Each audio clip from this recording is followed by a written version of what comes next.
Hola, hola, ¿cómo están? Mi nombre es Julieta Tatiana Gamboa Sánchez y mi compañera Marjorie Fabiana Gamboa Sánchez. Somos estudiantes de licenciatura en Educación Infantil del tercer semestre de la Corporación Minuto de Dios. Hoy le vamos a hablar sobre la cognición y el desarrollo de la gestación en la adolescencia. Primero vamos a dar una pequeña definición de qué es el desarrollo humano según Piaget. Bueno, según Piaget, el desarrollo se divide en 4 periodos, valga la redundancia del desarrollo, que se comprende desde la niñez, la adolescencia, la juventud, la adultez y la vejez. Todo esto empieza por una serie de etapas y procesos a lo largo de la vida, desarrollando ciertas dimensiones. Se empieza desde el proceso de la unión del esperma y el óvulo. En el proceso del embarazo se divide en 3 etapas. La primera etapa, que es la etapa germinal, que es la fase que comprende del embarazo entre las primeras semanas de gestación y es la más breve de las 3, ¿sí? Ya que, pues, como yo lo había mencionado, es la etapa que se llama la fase germinal y es donde se inicia el momento de la fecundación y ella se produce y permite el proceso del embrión, ¿sí?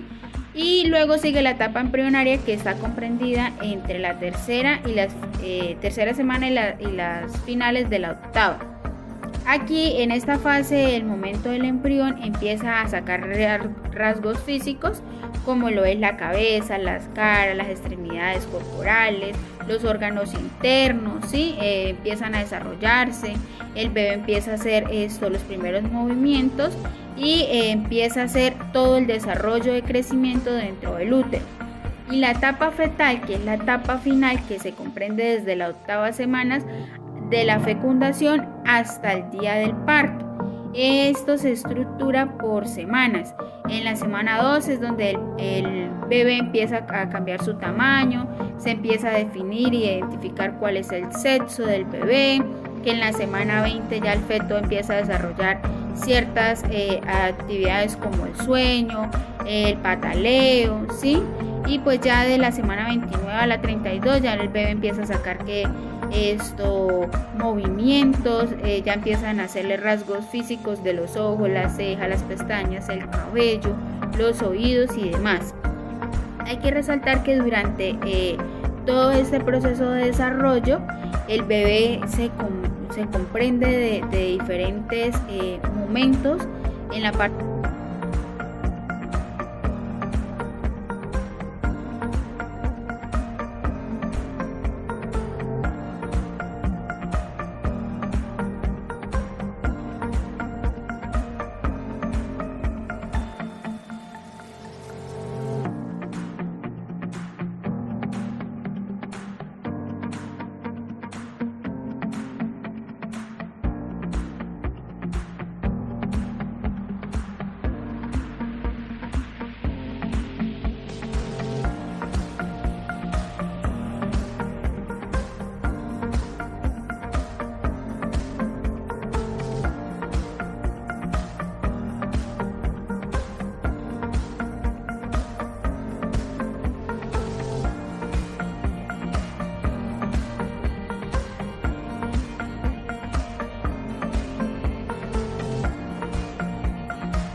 Bueno, les voy a hablar sobre el desarrollo en la primera infancia. En la primera infancia también se comprende el desarrollo físico, cognitivo y social. En esta parte los niños desarrollan algunas capacidades como lo es el gateo, el balbuceo, el caminar. La primera infancia va comprendida desde los 0 hasta los 6 años. En la parte cognitiva, los niños continúan adquiriendo capacidades intelectuales de cómo pensar las cosas, empiezan ellos como a tener curiosidades por algunas cosas.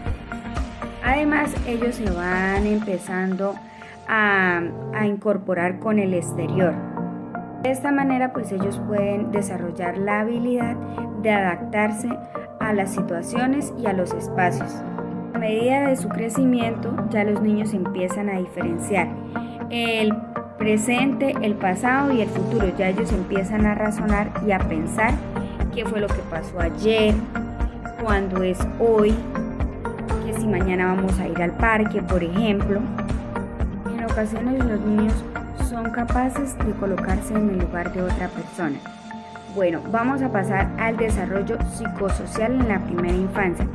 En este desarrollo los niños, pues los niños empiezan a desarrollar sus emociones, aunque ellos ya las desarrollan desde muy pequeños, pero ya en este caso empiezan a diferenciarlas. Ellos inician a saber cuando una persona está alegre, cuando una persona está triste, cuando está enojada o cuando lo sorprenden. Ellos inician a diferenciar todas este tipo de emociones. Además, inician a interactuar con otros niños, como por ejemplo cuando la mamita los lleva al jardín, cuando los llevan al parque o incluso cuando van a los programas de Cero a Siempre. Los niños empiezan a interactuar y a intercambiar ideas con los otros niños, empiezan a relacionarse con las demás personas y con la sociedad. La primera sociedad que los niños empiezan a tener es la familia. Luego continúan en la escuela y ahí sí, después de que salen a la escuela, continúan en el colegio y así sucesivamente hasta llegar a la sociedad externa total. El desarrollo físico, como lo decía anteriormente, los niños empiezan a caminar, empiezan a gatear. Además, los niños empiezan a crecer de forma en su altura, en sus extremidades, y ellos ya empiezan a desarrollar la parte corporal y pueden realizar algunas actividades y ejercicios. Continuamos con el desarrollo de la adolescencia.